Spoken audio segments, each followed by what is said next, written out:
Et nous enchaînons à présent avec Enjeu patrimoine, où nous allons nous intéresser à la procédure de surendettement. Lorsque vous avez souscrit trop de crédits, que vos remboursements et vos charges sont trop importantes par rapport à vos revenus, vous pouvez vous placer en situation de surendettement. La procédure vous permet alors d'un certain nombre d'aides pour faire face à cette situation. Mais qui a le droit? Comment cela fonctionne-t-il? Vers qui se tourner? Pour en parler, nous avons le plaisir de recevoir sur ce plateau Maître Myriam Benjeloun, avocate au barreau de Paris et notamment spécialisée sur les procédures de surendettement. Bonjour Maître Myriam Benjeloun, bienvenue sur le plateau de Smart Patrimoine. Et nous avons le plaisir de recevoir également Jean-Louis Kiel. Bonjour Jean-Louis Kiel. Bonjour. Président de la Fédération française des associations Crésus pour Chambre régionale du surendettement social. Amusant d'ailleurs la contraction.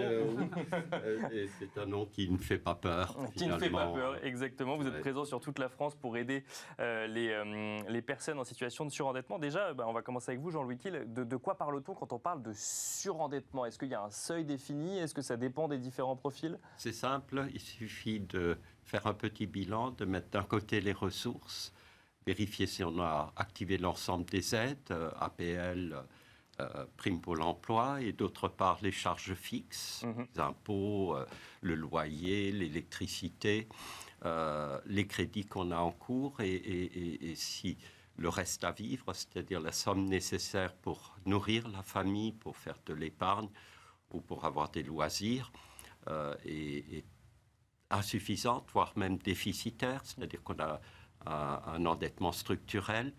Là, il faut agir vite et se tourner vers les procédures. Donc là, il n'y a pas de seuil défini, on parle d'insuffisance par rapport aux nécessités, aux charges et aux nécessités qu'on peut avoir de dépenses par mois. Et l'élément central, c'est le reste à vivre, et j'invite tous nos concitoyens à faire un calcul, de faire un petit bilan, ça se fait en 5 minutes, et de vérifier avant de souscrire un nouveau prêt, voire prendre de nouveaux engagements, de prendre les mesures rapidement et non pas quand la maison brûle.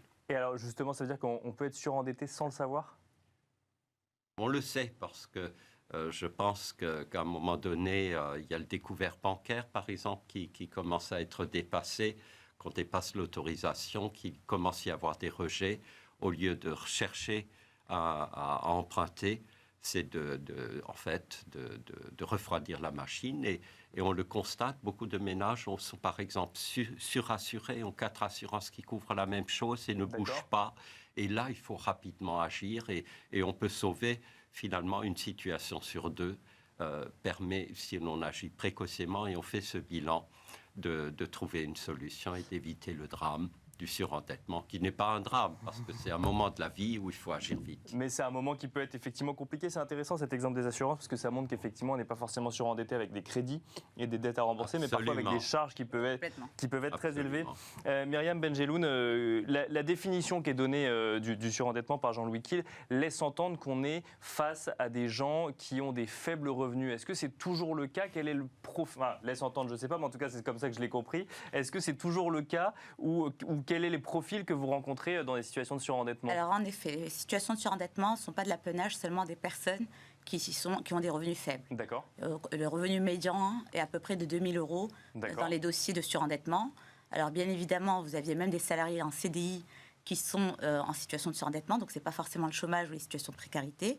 Et au niveau des catégories socioprofessionnelles, vous aviez à peu près 50% qui sont des ouvriers ou des employés, mais vous avez également des professions, des cadres, des professions intellectuelles, bon, ça représente à peu près 1,5%, et vous avez beaucoup de catégories moyennes, des professions intermédiaires, qui représentent de plus en plus de personnes qui sont en situation de surendettement. Et donc là, pour ces gens-là, le sujet, c'est pas tellement le niveau de revenu, mais c'est le niveau de charge qu'ils ont associé de l'autre côté, en fait. Exactement, et le nombre de crédits souscrits, parce que ce qui se passe dans les faits, c'est que les gens n'arrivent plus à rembourser leurs crédits, et on se retrouve avec un passif qui est beaucoup plus important que l'actif.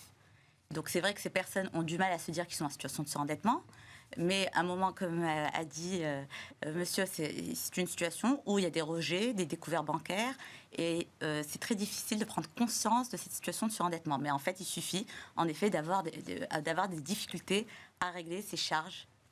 À quel moment on doit s'alerter?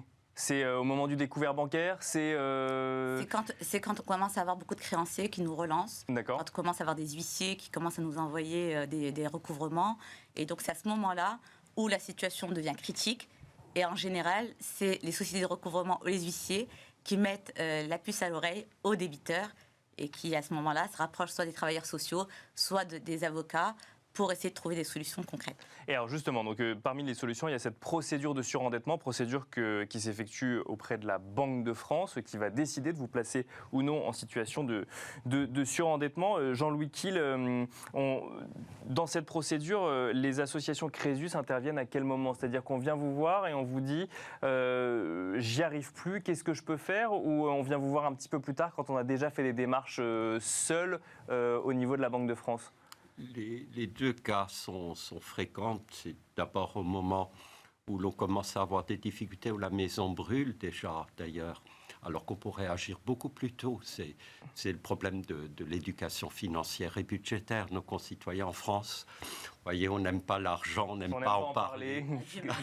Et on en parle trop tard. Quand ça va mal, on n'aime pas en parler.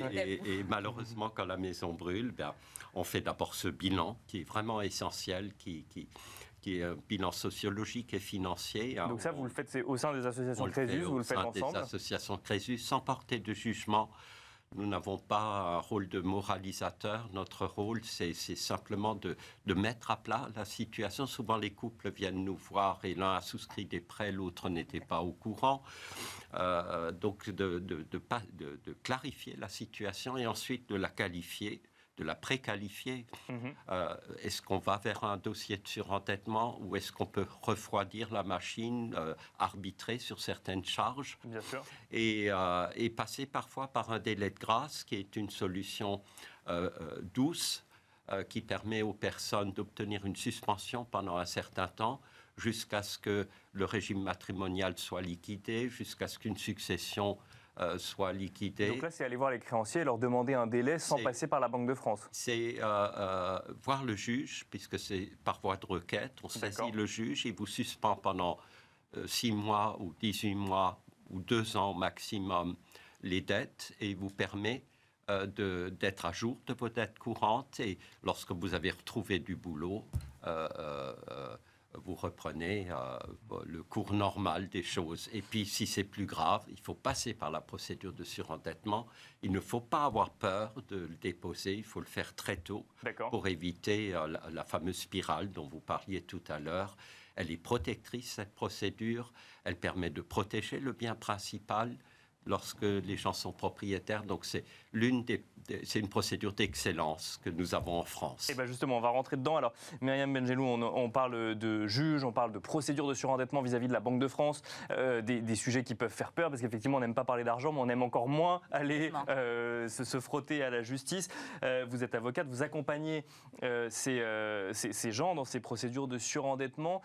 Pourquoi est-ce qu'on a besoin d'être accompagné, notamment quand il s'agit d'aller porter son dossier devant un juge ou expliquer qu'on est réellement dans une situation de surendettement vis-à-vis de la Banque de France? Alors, en général, il vaut mieux même solliciter un avocat en amont. D'accord. Parce que quand on va devant le juge, c'est que déjà il y a des contestations, soit de la part des créanciers, soit de la part des débiteurs. Donc c'est intéressant, ça veut dire qu'en fait, c'est pas parce qu'on dit qu'on est en situation de surendettement que c'est automatique. En fait, ça peut être contesté par les gens à qui on doit de l'argent. C'est-à-dire qu'une fois qu'on dépose un dossier de surendettement, donc c'est des pièces qui sont liées à la situation financière, matrimoniale, donc c'est assez simple dans la constitution du dossier. Mais la Banque de France a toujours un droit de regard et c'est elle qui décide ou pas si vous répondez aux conditions de surendettement. Donc déjà, si vous êtes endetté. Et deuxième des choses, c'est d'être de bonne foi. D'accord. Donc vous avez la possibilité d'être en effet recevable à ce dossier. Et quand c'est le cas, vous avez toujours les créanciers, qui sont souvent des bailleurs ou des banques, qui vont contester ces décisions, parce que bien évidemment, ça ne les arrange pas. Bien sûr. Puisque soit ils vont avoir une suspension de l'exigibilité de leur créance, soit ils vont avoir même un effacement de dette. Donc dès qu'ils ont la possibilité, ils vont contester.